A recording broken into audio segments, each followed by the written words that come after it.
du sommeil constituent donc une pathologie qui est très fréquente et qui a des retentissements très importants sur la vie de tous les jours. En effet, le sommeil tient une place très importante dans notre vie puisque nous passons le 1/3 de notre vie à dormir.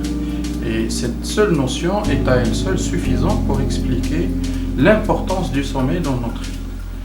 Les troubles du sommeil sont très fréquents et pour ne citer que quelques exemples, 20% de la population générale souffre d'insomnie et chez qui le 1/3 donc cette insomnie reste très sévère avec des répercussions très importantes sur la vie de tous les jours.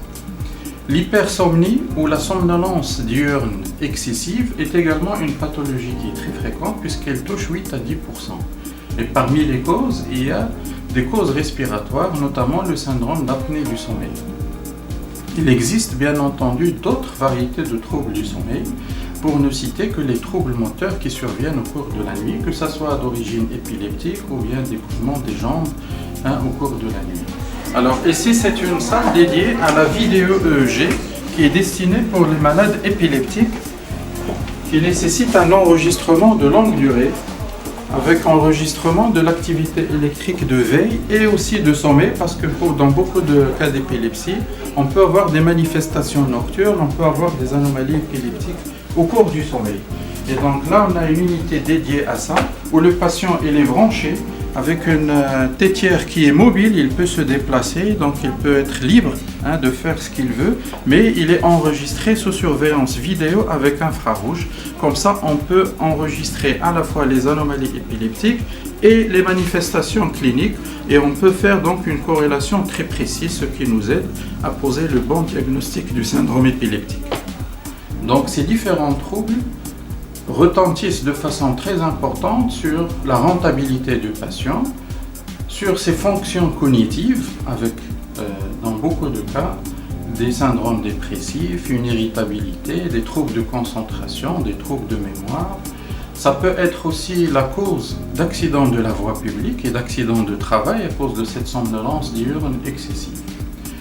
Alors pour justement faire le diagnostic de ces différents troubles du sommeil, on a besoin de faire une évaluation et donc l'hôpital Cheikh Khalifa vient de se doter d'une unité de sommeil dédiée à ça dans laquelle on utilise des tests subjectifs avec des échelles qui sont spécifiques à chaque type de trouble du sommeil mais aussi des tests objectifs qui sont dominés par la polygraphie, la polysomnographie.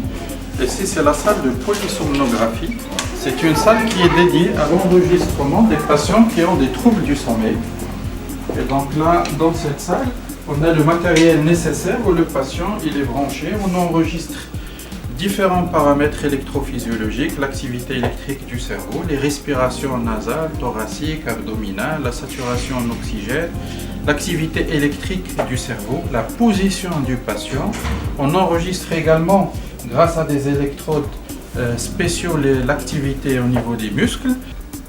Donc cet enregistrement nous permet donc de caractériser l'architecture du sommeil, voir est-ce qu'il y a un déficit de certains stades, comment est organisé le sommeil, et aussi de voir est-ce qu'il y a une pathologie respiratoire, est-ce qu'il y a des mouvements anormaux qui surviennent pendant le sommeil.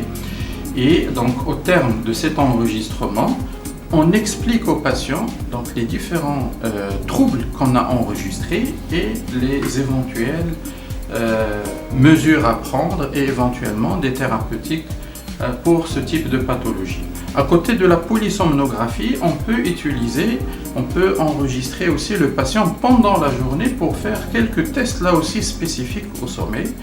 C'est essentiellement le test itératif de latence d'endormissement pour voir est-ce que le sujet a une proportion anormale à dormir pendant la journée et aussi un autre test, le test de maintien d'éveil, là aussi chez les gens qui ont une somnolence dans la journée pour voir quel est le degré de cette somnolence pendant la journée.